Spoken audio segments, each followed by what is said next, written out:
la guerre des prix dans vos supermarchés. Chaque enseigne se vante d'être la moins chère, mais laquelle l'est vraiment? Qui gagne vraiment la bataille des prix? Eh bien, on a comparé les produits et les distributeurs. Et voici le palmarès avec Chloé Tixier et Frédéric Bazille. Elles se livrent une bataille sans merci sur les prix. Pour vous attirer dans leurs magasins, les enseignes de la grande distribution en ont fait un argument de vente. Alors qui remporte le match? Je pense Lidl. Lidl, c'est le moins cher. Leclerc, c'est vrai que c'est quand même eux moins cher. Intermarché en province, c'est le moins cher. Les prix, c'est le nerf de la guerre pour les enseignes. Alors elles n'hésitent pas à communiquer à grand renfort de publicité. Aujourd'hui, on prétend tous être les moins chers. En tout cas, c'est mon cas. Moi aussi. Pareil. À Douai, Leclerc est moins cher que Super U, Intermarché et Auchan. Même chez Leclerc ou chez Auchan, vous ne trouverez pas plus bas que chez Carrefour. Pour s'afficher la moins chère du secteur, chaque enseigne s'appuie sur des entreprises comme celle-ci, spécialisées dans les relevés de prix. Près d'Angers, Vincent Cornu gère une petite équipe à l'affût du moindre prix pratiqué par les supermarchés. Les données sont récupérées dans les prospectus et sur les sites internet des drives des enseignes. 100 millions de prix relevés chaque jour. On aspire énormément de prix produits tous les jours. Il faut s'assurer que ces produits sont comparables à travers les magasins d'une même enseigne et à travers toutes les enseignes. Donc, sur cet écran ici, vous voyez par exemple des pommes.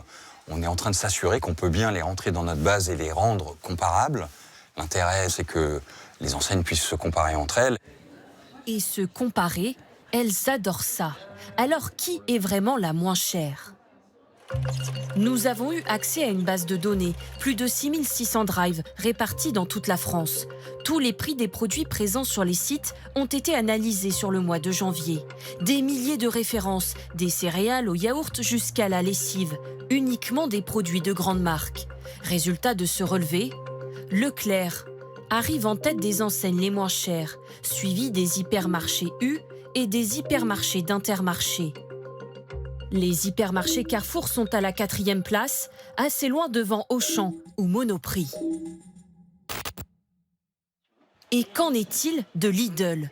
L'enseigne ne figure pas dans ce classement car elle n'a pas de drive et vend très peu de produits de marque nationale, strictement comparables à ses concurrents.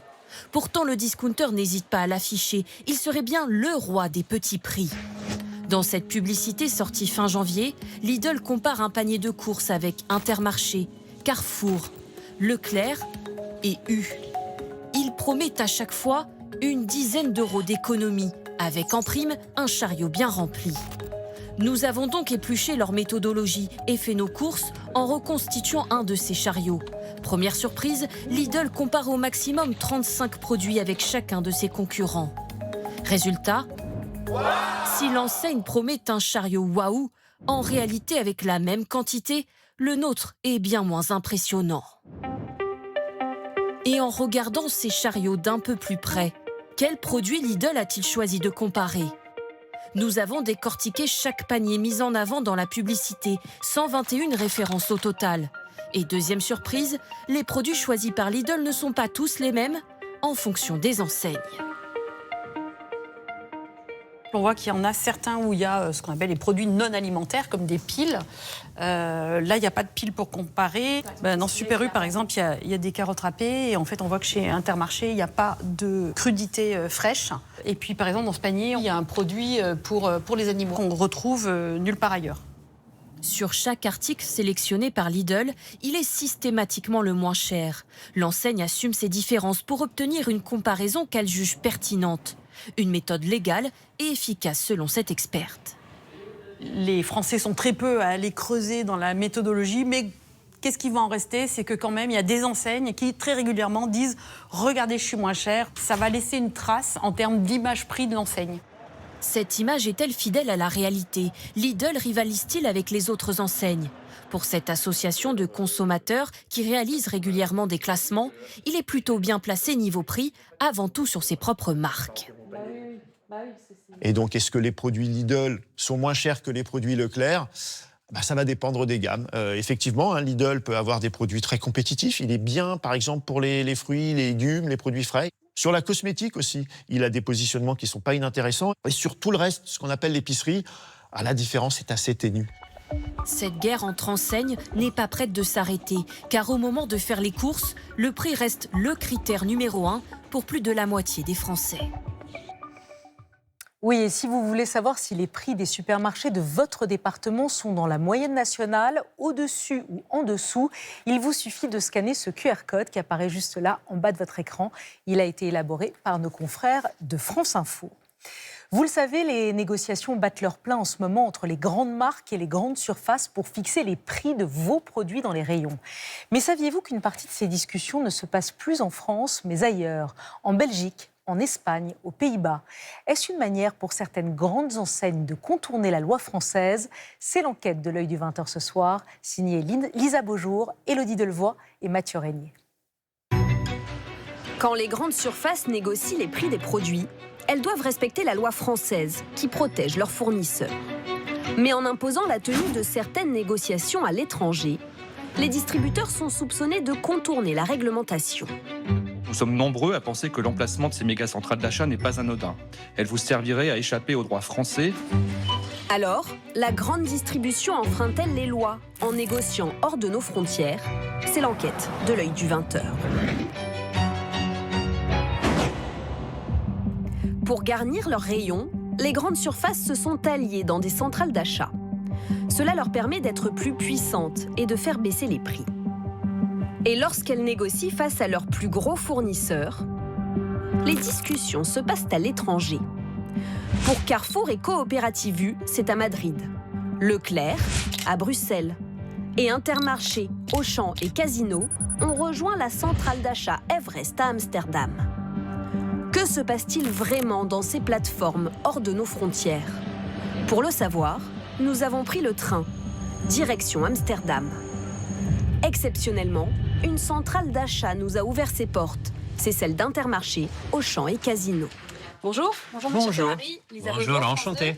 Enchanté, bienvenue chez Everest. Merci de nous recevoir. Voici celui qui fait trembler les patrons des grandes marques, l'Italien Gianluigi Ferrari, le PDG d'Everest. C'est la première fois qu'il parle à la télévision. En toute la négociation, il s'est fait ici à Amsterdam. Et je vois le nom sur la porte, Robin Hood, Robin des Bois, c'est une référence volontaire? Oui, bien sûr. La philosophie de Everest, c'était d'aller à chercher où il y avait de la richesse pour la redistribuer aux consommateurs. Gianluigi Ferrari nous l'assure. Même si elle est située aux Pays-Bas, sa centrale d'achat n'enfreint jamais le droit français. Être localisé à Amsterdam est un faux problème. On a la volonté, et je l'ai exprimé plusieurs fois, de respecter à 100% les principes de la loi française. Mais les industriels ne sont pas du même avis. Plusieurs grands patrons ont accepté de nous rencontrer. Des témoignages rares que nous avons reconstitués pour préserver leur anonymat. Alors que les négociations sont en cours, ils dénoncent une situation devenue intenable pour eux.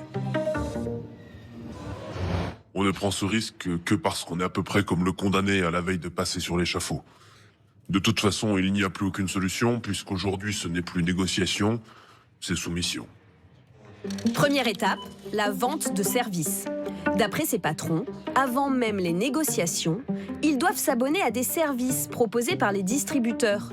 Vente de statistiques, mise en avant des produits en rayon, facturés jusqu'à plusieurs dizaines de millions d'euros. Si je veux rentrer, je suis obligé de payer un droit de péage. Ils me forcent à acheter ces services. Et en service, ils vous vendent quoi exactement? Rien. Le droit de les voir. Et quand vous leur dites « mais ces services-là, c'est rien », ils répondent quoi? Ils disent « c'est pas le sujet. Le sujet, c'est que tu payes ». Des propos fermement démentis par les distributeurs. Ils assurent que ce sont de vrais services et que leur achat n'est pas obligatoire. Deuxième étape, la négociation. Selon ce directeur commercial d'un géant de l'agroalimentaire, les centrales se fichent de la réglementation française. Nous, on se force à respecter la loi française. Donc à partir de ce moment-là, ils doivent aussi la respecter. Nous, c'est ce qu'on leur dit. Et ils vous disent quoi quand vous dites ça? C'est pas leur sujet. Nous, on va par exemple à Amsterdam. À Amsterdam, il n'y a pas de loi française. Nous avons réussi à nous procurer le contrat que la centrale d'achat d'Intermarché, Auchan et Casino envoie à ses fournisseurs. On peut y lire en effet: ce contrat doit être régi et interprété conformément aux lois des Pays-Bas. Avec cette précision, tous les litiges seront exclusivement soumis au tribunal compétent à Amsterdam. Le contrat est donc clairement soumis au droit néerlandais, qui est plus souple que le droit français, Comme nous l'explique cet avocat, à qui nous avons fait relire le contrat. Est-ce que le cadre législatif français est plus protecteur que le cadre législatif néerlandais? Oui, ça c'est notoirement connu. Je pense qu'on peut dire ça sans trop de réserve. Je dirais que le cadre législatif français, il est très spécifique parce qu'il protège l'industriel contre le déréférencement, c'est-à-dire une baisse un peu trop abrupte du chiffre d'affaires. Le déréférencement, c'est lorsqu'une grande surface retire des produits de ses rayons du jour au lendemain pour faire pression sur les fournisseurs. Une pratique moins encadrée aux Pays-Bas qu'en France. Ces industriels nous racontent le subir régulièrement lors des négociations. Le déréférencement, c'est l'arme absolue. C'est le pistolet sur la tempe. Vous vous retrouvez avec 30% de votre chiffre d'affaires qui est bloqué. Les produits ne sont plus en commande. Et alors si, en plus, vous avez dans votre portefeuille des produits frais, bon, globalement, soit vous jetez les produits, soit vous vous soumettez à la demande. Tout le monde va se défausser en disant « c'est pas de notre faute, parce que c'est la loi hollandaise ». Exemple avec cette bûche de chèvre Président, une marque du groupe Lactalis. Début janvier, on pouvait la trouver dans 98% des drives Intermarché. Fin janvier, dans seulement 33%. Une situation qui a poussé Lactalis à envoyer le mois dernier 7 lettres à la ministre de l'Agriculture. Le groupe laitier dénonce l'attitude de la centrale d'achat. Le PDG d'Everest a décidé unilatéralement de déréférencer certains de nos produits laitiers dans les Intermarchés, Auchan et Casino. De son côté, Everest répond qu'il s'agit uniquement d'ajustements ponctuels de commandes. Gianluigi Ferrari, le PDG d'Everest, dément avoir recours à la pratique du déréférencement, mais reconnaît tout de même faire pression sur les multinationales. Quand on ne trouve pas d'accord et on doit mettre de la pression à un fournisseur, on le fait, oui. C'est-à-dire? C'est une pratique, oui. On réduit les volumes d'achat dans une certaine période. Quand il y a un match de boxe entre deux boxeurs de 100 kilos, on n'est pas là à se donner des bisous. Hein. Dans ces circonstances tendues, si des infractions à la loi française sont constatées, la France peut infliger des amendes. Mais certaines centrales d'achat résistent et se tournent vers la justice européenne. La ministre de l'Agriculture vient d'ailleurs d'appeler à une modification des textes européens. Et puis toujours dans le grand format et avant d'accueillir le patron de Carrefour qui sera notre invité ce soir, vous êtes de plus en plus nombreux à acheter les marques distributeurs. Elles promettent d'être moins chères, mais le sont-elles vraiment? Et les produits sont-ils de bonne qualité? Bref, en avez-vous pour votre argent? Enquête de Raphaël Asensio, Léo Ben-Simon et Olivier Gardette. Tu veux d'autres choses? Lorsqu'ils font leurs courses, Tiffany et Thierry Martin cherchent des produits bien précis. Non, tu reprends du jambon peut-être, non? Ceux de la marque du supermarché, inspirés des grands industriels que l'enseigne fabrique elle-même. On peut en prendre un vanille, un pêche. Pour chaque article, ils comparent les prix avec les grandes marques nationales. Ah bah là par contre, 1,99 sur les 27 lavages. Si on compare sur une à la vanille, là, ils sont à 5,45. Rayon nourriture pour les œufs. Bah là, il y a la marque Repère. Pas de grande marque non plus. Bah oui, pour faire la quiche. Le produit, ça reste le même, un 9, c'est un 9. Non mais vous voyez ce que je veux dire. 50 centimes de moins la boîte, des économies indispensables pour respecter leur budget. Des fois, on passe à la caisse. Oh, on a déjà pourtant ça. Pourtant, on prend la marque Repère. Donc, ou des fois, quand c'est à Carrefour, c'est la marque Carrefour. Mais on se dit que si on prendrait la marque, pour combien qu'on en aurait, quoi? Le double, je pense. Au total, ce jour-là, 40,23 € pour 27 articles, dont 22 de la marque du supermarché, aussi appelée marque de distributeur. Dans cette enseigne, leurs ventes ont augmenté de 20% en 3 ans. Elles prennent plus de place dans les rayons et leur position est stratégique, selon ce responsable de l'enseigne. Vous voyez là, on a quand même la plupart de nos produits marque Repère qui sont à hauteur des mains et des yeux, ce qui est assez naturel forcément. Pour autant, la marque nationale principale est souvent à côté. Ça permet aussi aux consommateurs de comparer les prix sur les produits équivalents. Mais que valent-elles? Quelle différence avec les grandes marques? Prenons ces 2 pots de pâte à tartiner par exemple. L'ingrédient le plus coûteux, la noisette. À gauche, la grande marque en contient 13%.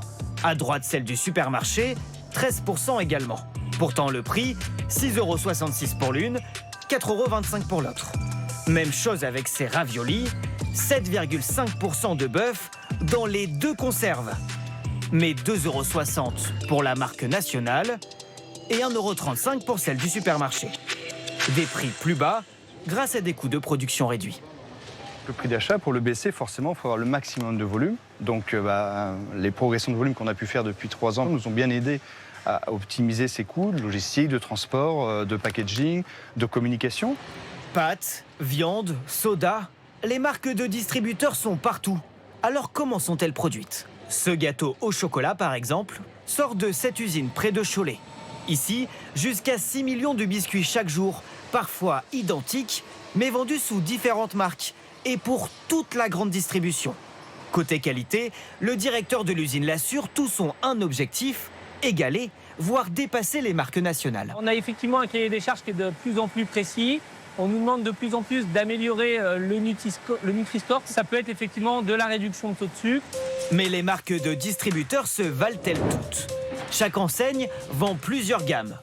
Leur marque classique et une autre premier prix. À l'emballage, souvent très simple. Mais entre ces articles discount et leur équivalent classique, la recette est cette fois différente, selon cette nutritionniste. Là, on a une proportion de poulet beaucoup plus importante. On est à 91,5%, alors que là, on a seulement 67% de poulet. Beaucoup moins de chocolat dans ce produit, un peu plus de farine pour compenser. Ici, 2% de noisettes, alors que là, 13%. On voit très clairement que sur les produits discount, on cherche à faire des économies sur les matières premières. On va avoir des matières premières moins qualitatives, moins de chocolat, moins de beurre, moins de tout ce qui coûte cher finalement. Ces produits premier prix restent marginaux. Ils représentent seulement 2% des ventes totales des grandes surfaces.